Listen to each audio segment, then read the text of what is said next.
I'm 41, I don't have kids, I don't want kids. And when you're around my age and you don't have kids and you don't want kids, you get a lot of questions. And usually people stop asking me why I don't want kids. After the second or third time, I just reiterate, I just don't want kids. But sometimes they keep trying to persuade me that actually I really do want kids, I just don't realize it yet. or you're gonna change your mind when I'm 50? Or you know what? Even if you have kids and you don't want them now, once you have them, you're gonna love them. I was like, I think there's a good shot that's true. But there's also a good shot that's not true. I don't want to play cosmic flip with some future non-existent kid. So I think it's so outrageous these people think what's best for me and my non-existent kids that I think I came up with a way to get them to stop trying to persuade and shut up. And I wanted to share it with all you. You guys want to see? Yeah. All right. Michael, great to see you. Linda, it's been so long. Wow, how are you doing? What are you up to? Kids, work, getting ready for the crafts fair coming up. I'm really excited about that. How about you? How are you doing? How's it good? You're still with your girlfriend, right? What's Samantha, right? Note to audience, I do have a girlfriend, but her name is not Samantha. Names have been changed to protect the innocent. Oh yeah, Samantha and I are doing great, thank you. Oh, that's so good. Any wedding bells coming up? Yeah, I think that's in the cards. And then kids will be on the way. No, we're not gonna have kids. But Michael, why not? I don't want kids. But why don't you want kids? Just don't want them. Don't you like kids? No, not really. Well, what about Samantha? Doesn't she want kids? Evidently not, otherwise she wouldn't be with me. I made it super clear, I'm not going to be anybody's daddy. At least not daddy to any children. Wait, what do you mean daddy to non-children? It's complicated. Look, I think it's not a good idea if I have kids. But Michael, you'd be such a great dad. You're so fun and friendly and outgoing and kind. Yeah, I'm fun and friendly and outgoing and kind when you see me out. But wait, you're not that way when you're not out? Nope. Because I'm bipolar, otherwise known as manic depressive. If you see me out and all fun and friendly, that's usually when I'm manic. But when I'm depressed, I'm at home with the covers over my head wanting to die, basically. Oh, I'm sorry to hear that. Do you get help for that? Nope. Stop trying to get help. See, the problem is, I really like the manias. And I tried to have just the manias without the depression, but my shrink said they're a package deal. What goes up must come down, so you can't have one without the other. Well, are you taking medication for that? Yeah, I tried lithium. It made me feel castrated and lobotomized at the same time. So now I'm on this stuff, it's called Lamictal. I think it's working, I think. But Michael, don't you want to leave a legacy? I do want to leave a legacy, Linda. I'm a writer. I want to leave a legacy through my writing and my thinking and my ideas. Think about it. Who are some of the greatest writers and thinkers in history? I don't know, Plato, Shakespeare, Dostoevsky? Exactly. And what do you know about their kids? Well, you have a point. I just get really sad thinking about you not having kids. Why is that? Because from the first spark of the first cell of life on Earth, down through the ages, right to you, there's been an unbroken chain of reproduction in DNA for billions of years. And you're telling me you're going to end that chain just because you don't feel like having kids? I don't mean to be offensive here, but it feels a little selfish to me almost. I mean, what about continuing the species? The species will do just fine without my little shits. In fact, when I'm depressed, I think the whole species is a piece of shit. I think this whole life thing actually is a crock of shit. When I'm depressed, there's this philosopher I love called Schopenhauer. You heard of him? I think I heard him once in college, yeah. He has this quote I love. It actually really cheers me up when I'm depressed. What's that? He says, pleasure is always less pleasant than we expect. But pain is always more painful. The pain of the world outweighs the pleasure. If you don't believe it, compare the respective pleasure of two animals, one of which is eating the other.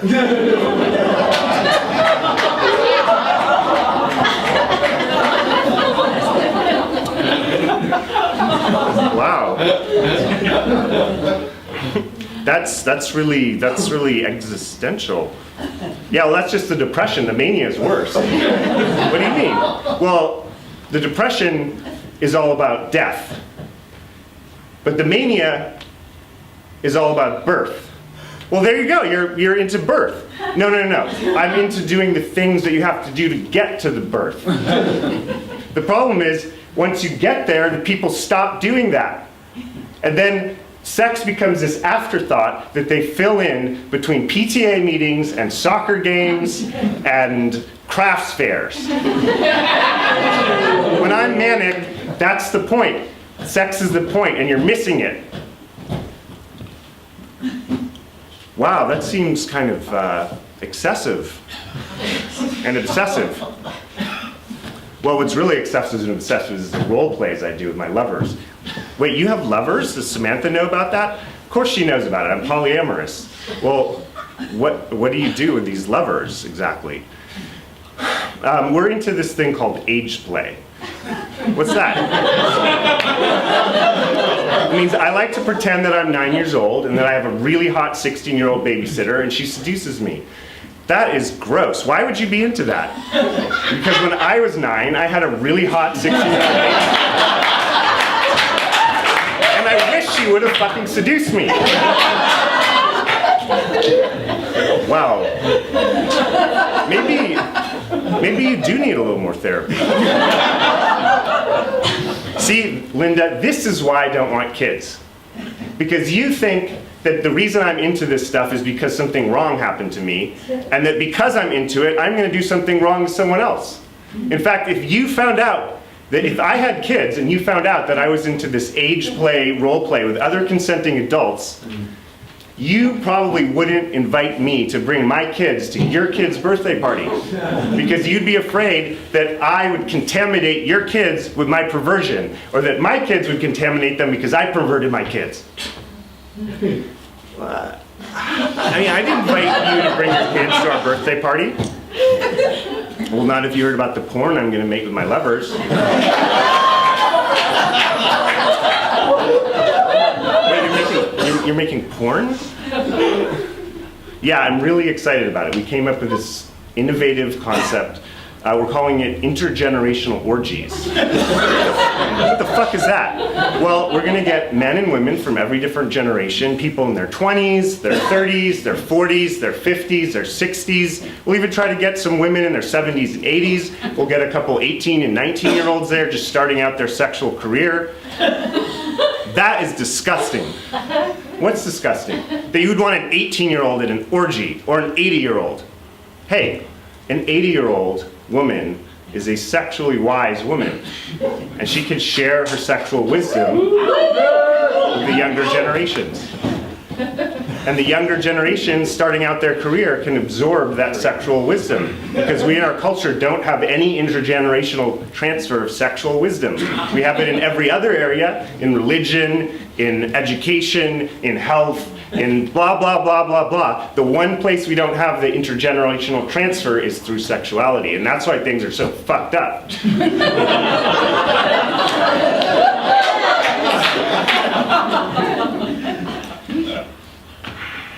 This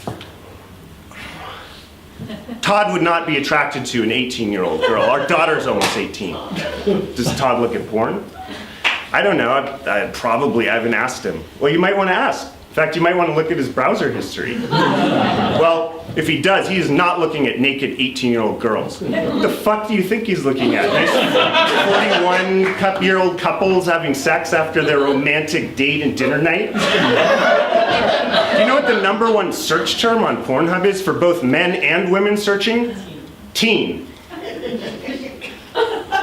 You know, all these dads are sitting at home protecting their daughters from the evils of sex and keeping them pure. And then when their daughters go to sleep, or when their daughters are off at school or whatever, they turn on the Pornhub and they type in teen and they start jerking off to videos of college-age teens having sex. You're a sicko, Michael. You know what the number 2 search term on Pornhub is? MILF. Moms, I'd like to fuck. What is this? That's why we want older women at our orgies as well. Because then we can start doing the real taboo role play. We can have mommies fucking sons, we can have dads fucking daughters, we can have sisters fucking brothers. We can even have some babysitter role play. You know, the dads love fucking the daughters' babysitters. Okay, I'm done. This is not good. You are a moral degenerate. Well, you are a moral hypocrite. Why? What do you mean I'm a hypocrite? Because you're judging me for this age play, role play stuff I do with consenting adults, but you're doing all this kind of sneaky age play stuff in reverse with your own kids without their consent. Wait, what are you talking about? You parents love getting all your emotional needs, or many of them, met through your children. You're always doing this stuff where you're getting your need for feeling meaningful, or your need for leaving a significance, or your need to feel important, or your need to be loved, your need to be needed. Those are all great things, but you're putting a fuck ton of baggage on your kids by bringing them into the world with that. And then when they don't deliver to all the baggage you put on them, then you start projecting your own unhealed child shit onto them, and then at a certain point, if they wise up, they realize that actually they're the kid, and they're having to parent and caretake your emotional needs. And then the cycle continues, keeping a whole fuck ton of therapists in business. They're really the ones that are benefiting from this. All right. This is like this, what this incest thing, like what is this about?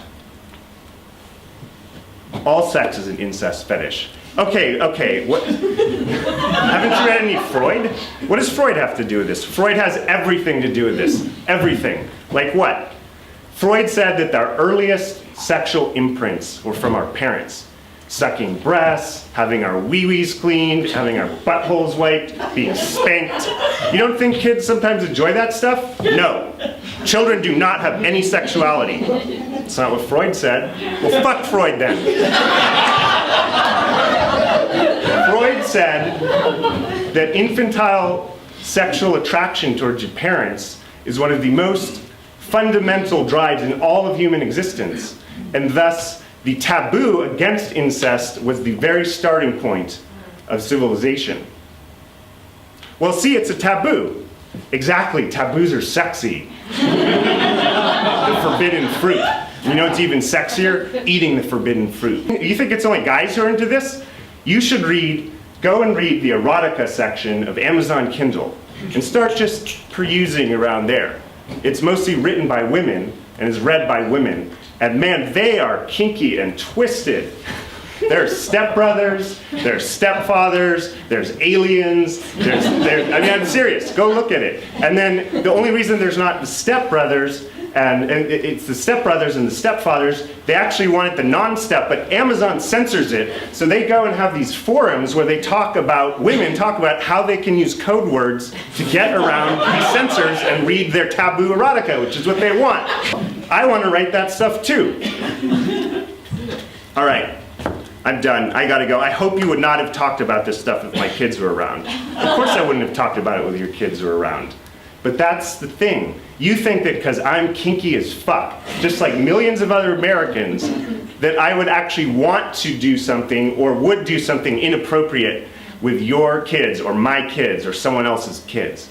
That's why I don't want to have kids. It's not about the kids, it's about you, the parents of the kids. The kids are just fine. But you, the parents, you're so terrified of your own children's sexuality that you repress your own sexuality and you shove it down and then you pretend it doesn't exist. and then you project this perfect image of the sexless, self-sacrificing parent, so Christ-like, so pure and innocent and benevolent, talking with that other lovely network of your parent friends when you all hang around in your parent networks, and you talk about your mortgages and your diaper costs and your kids' shitty crayon drawings.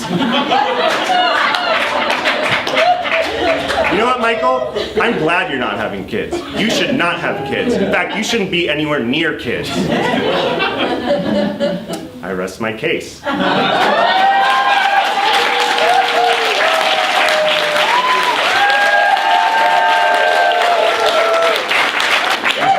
I want to introduce actually one very esteemed guest I have who is here tonight. Oh, yes. My mom.